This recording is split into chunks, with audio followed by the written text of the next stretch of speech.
Good morning दोस्तों, मेरा नाम बेनी चौहान।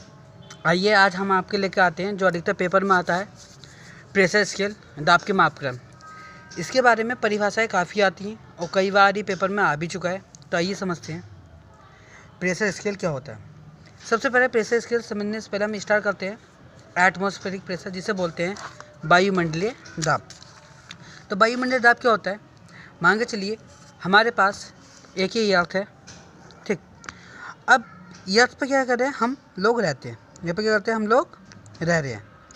अब इस अर्थ के चारों ओर एक प्रेशर लगता है हमारे ऊपर, ठीक है, हमारे ऊपर क्या रहता है, एक प्रेशर लग रहा है, ठीक। उस प्रेशर को क्या बोलते हैं, एटमॉस्फेरिक प्रेशर। ये जो हमारे प्रेशर लग रहा है इतना, ठीक है, लिमिट से होता है, जो लिमिट से लगाते हैं उसको क्या बोलते हैं, प्रेशर लग रहा है, ठीक, उसको क्या बोलते हैं, एटमॉस्फेरिक प्रेशर।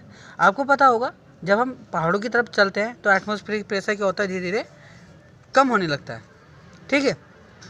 तो एटमॉस्फेरिक प्रेशर की कुछ वैल्यू दी गई है, ठीक, जो एक स्टैंडर्ड वैल्यू दी गई है अपने आप में।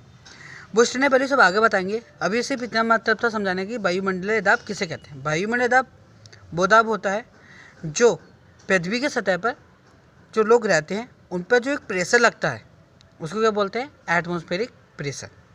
जैसे सपोज कीजिए कि आप लोग कहीं जा रहे हैं, ठीक, और आप अपने सिर पर बैग वूग रखे हुए हैं कुछ, ठीक है, तो जो प्रेशर लग रहा है वो एक एक्स्ट्रा प्रेशर जो लग रहा है, ठीक, जो एक्स्ट्रा प्रेशर लग रहा है उसको क्या बोलते हैं, एक एटमॉस्फेरिक प्रेशर। तो यहाँ एक्स्ट्रा प्रेशर किस चीज़ का लग रहा है, हवा का, ठीक है। अब बात करते हैं हम किसके बारे में, प्रेशर स्केल के बारे में, ठीक है। किसी बारे में बात करते हैं, प्रेशर स्केल के बारे में। सबसे पहले प्रेशर स्केल में तीन स्केल आते हैं। सबसे पहले आता है गेज प्रेशर, ठीक है। दूसरे नंबर पर आता है हमारा एब्सोल्यूट प्रेशर, जिसको बोलते हैं परम दाब या निरपेक्ष दाब। तीसरा आता है वैक्यूम प्रेशर, जिसे बोलते हैं निर्वात दाब, ठीक है। तो आइए समझते हैं सबसे पहले गेज दाब होता क्या है। अब क्या होता है गेज दाब को समझने के लिए मैं दो तरीके से समझाने की कोशिश करूँगा, ठीक। गेज दाब क्या होता है हमारा, कि जो हमारा एटमॉस्फेरिक प्रेशर है उसकी एक स्टैंडर्ड वैल्यू मिली है हमको, ठीक। स्टैंडर्ड वैल्यू जो उन्होंने एक स्टैंडर्ड वैल्यू आई है, तो काफ़ी टाइम पहले हम एटमॉस्फेरिक प्रेशर को क्या मानते थे, जीरो मानते थे। क्या मानते थे, जीरो।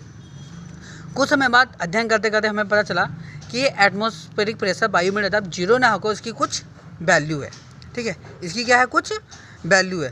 जब इसकी कुछ वैल्यू है तो उसको क्या बोलते हैं, वायुमंडलीय दाब। जैसे सपोज करो, ठीक है, हमारे पास एक डायग्राम है, ठीक। पहले क्या माना हमने कि हम मानते थे कि भैया हमारा जो प्रेशर है वो क्या है, जीरो है। प्रेशर क्या हमारे पास, जीरो है। अब अध्ययन करते करते हमें बाद में पता लगा कि वो प्रेशर जीरो ना हो, उसकी कुछ वैल्यू है। तो वो हमने कुछ वैल्यू अपना यहाँ ये नोट कर रहा हूँ, ये दिखा दी। हमने मान लिया कि हमारी क्या है, कि 1 बार है। क्या कितने मान ली, 1 बार। कितनी वैल्यू है इसकी, 1 बार। पहले जीरो मानते थे, अब क्या मान लिए, 1 बार। ये कुछ वैल्यू है, इतना अंतर आ गया। तो ये कौन सा हो गया, वायुमंडलीय दाब। तो यहाँ क्या है, वायुमंडलीय दाब, ठीक है। अब वायुमंडलीय दाब के ऊपर जो वायुमंडल दाब के ऊपर जो दाब मापा जाता हो उसको क्या बोलते हैं हम, गेज दाब। क्या बोलते हैं, गेज दाब। देखिए ये डायग्राम देखिए। सबसे पहले हमने क्या माना कि परम शून्य दाब, जो हमारे पास यहाँ कोई भी वायुमंडलीय दाब नहीं है, शून्य प्रेशर है। उसके बाद हमें अध्ययन करने के बाद पता लगा कि वायुमंडलीय दाब शून्य ना हो, उसकी कुछ वैल्यू होती है, ठीक है, एक स्टैंडर्ड वैल्यू होती है अपने आप में। तो वो वैल्यू हमने क्या मान ली, ये हमने लाइन दिखाई, ठीक, ये हमने वैल्यू मानी। इसको क्या बोल दिया हमने, मान लिया हमने ये 1 बार है, ठीक। ये हो गया हमारा वायुमंडलीय दाब। अब वायुमंडलीय दाब के ऊपर जो प्रेशर हम नाप रहे हैं, वायुमंडलीय दाब के ऊपर जो प्रेशर हम नाप रहे हैं उसको बोलते हैं गेज दाब। क्या बोलते हैं हम उसको, गेज दाब, ठीक है। दूसरा एग्जाम्पल समझिए, मैं समझाने की कोशिश कर रहा हूँ गेज दाब को। और कि हमारे पास एक सिलेंडर है, ठीक है, क्या है हमारे पास एक सिलेंडर है ये, ठीक। अब समझिए इस सिलेंडर में क्या है, हमारी गैस भी भरी हुई, ठीक। जब गैस भरी हुई है तो गैस के क्या करें, इस दीवार पर इस दीवार पर क्या करें, फोर्स लगा रहे हैं, ठीक है। और इसमें कुछ एयर भी है, कुछ क्या है, एयर भी है। तो भैया एयर के जो अणु वो भी फोर्स लगा रहे हैं दीवारों पर। अब गैस सिलेंडर के बाहर क्या है, एयर है चारों तरफ। तो गैस सिलेंडर के बाद जब एयर है तो एयर भी ऐसे कंप्रेस करने की कोशिश कर रही है सिलेंडर को, ठीक। यहाँ क्या करिए, कंप्रेस करने की कोशिश करिए। अब यहाँ सिलेंडर के ऊपर क्या कराते हैं, हमने एक मीटर लगा देते हैं। क्या लगाते हैं, मीटर। तो हम जब मीटर यहाँ लगाएंगे और हम इससे पता लगाएंगे तो हमें कहाँ का दाब ज़्यादा मिलेगा, गैस सिलेंडर के अंदर का दाब गैस सिलेंडर के अंदर दाब ज़्यादा लग रहा है। क्यों? क्योंकि इसमें हवा का दाब तो है और किसके, गैस के अणुओं का दाब लग रहा है। ठीक, तो मेरा कहने का मतलब क्या है कि एटमॉस्फेरिक प्रेशर के रेफरेंस से, वायुमंडल दाब के संदर्भ से जो दाब ऊपर की ओर मापा जाता हो उसको क्या बोलते हैं हम, गेज दाब बोलते हैं। क्या बोलते हैं? गेज दाब बोलते हैं। ठीक है, यही चीज़ में मैंने यहाँ डायग्राम में समझाइए। गेज दाब में लिखा हुआ ये देखिए, गेज दाब को दाब मापी यंत्र की सहायता से मापा जाता है। इसमें वायुमंडलीय दाब को आधार मानकर उसके ऊपर या नीचे मापा गया दाब गेज दाब कहलाता है। गेज दाब क्लियर हुआ आपको? अब गेज दाब के बाद बात करते हैं हम बेटा एब्सोल्यूट प्रेशर की। किसकी बात करते हैं? एब्सोल्यूट प्रेशर की। तो एब्सोल्यूट प्रेशर क्या कहता है? देखो इधर ध्यान से देखो, एब्सोल्यूट प्रेशर हमारा कहता क्या है, ये है, आपको दिखाई दे रहा होगा, एब्सोल्यूट परम दाब, एब्सोल्यूट प्रेशर। निरपेक्ष दाब को परम शून्य के संदर्भ में मापा जाता है। परम निर्वात दाब या परम शून्य दाब को आधार मानकर इसके ऊपर मापा गया दाब परम निरपेक्ष दाब कहलाता है। इसके मापने से इस क्रम को परम दाब माप क्रम एब्सोल्यूट प्रेशर स्केल कहते हैं। ठीक है, अभी फॉर्मूला भी समझाऊंगा, 1 मिनट समझना। एब्सोल्यूट प्रेशर क्या हो गया?